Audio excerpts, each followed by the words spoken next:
رب العالمین فرما رہے ہیں وَلَا تَقْرَبُوا الزِّنَا کہ زنا کے قریب مت جاؤ۔ حضرات محترم، قرآن کے اسلوب پر غور کیجئے۔ قرآن کا اسلوب کتنا عظیم ہے۔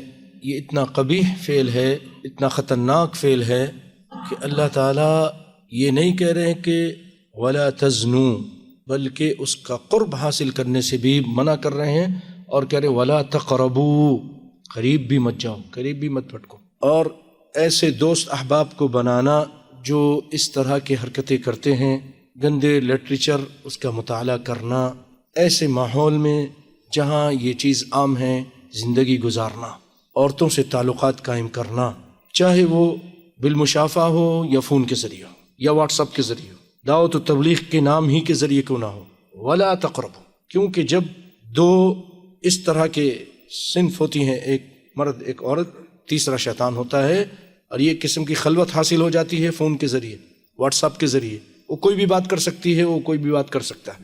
دعوت و تبلیغ دیتے دیتے بہت سارے لوگ اس میں ڈوب بھی گئے۔ اللہ تعالیٰ حفاظت فرمائے ہم سب کی۔ حضرات محترم، بڑا حساس مسئلہ ہے۔ دین کے نام پر کتنے لوگ یہ ناجائز کام کر چکے ہیں، کتنے پیر و فقیر اس میں اپنا منہ کالا کر چکے ہیں، اور اخباروں میں ایسے واقعات بھرے پڑے ہیں۔ دم کے نام پر آتی ہیں اور پھر اپنا سب کچھ لٹا کر جاتی ہیں۔ مولویوں کے پاس بھی وَلَا تَقْرَبُوا الزِّنَا، اس کے قریب بھی مت بھٹکو، ایسے چیزوں سے دور رہو جو یہ آپ کو آگے پہنچا۔ کیوں؟ فرماتے ہیں اِنَّهُ كَانَ فَاحِشًا، یہ فحاشی ہے، فحاشی کا کام ہے اور بہت برا راستہ ہے۔ سَاءَ سَبِيلًا، برا راستہ ہے۔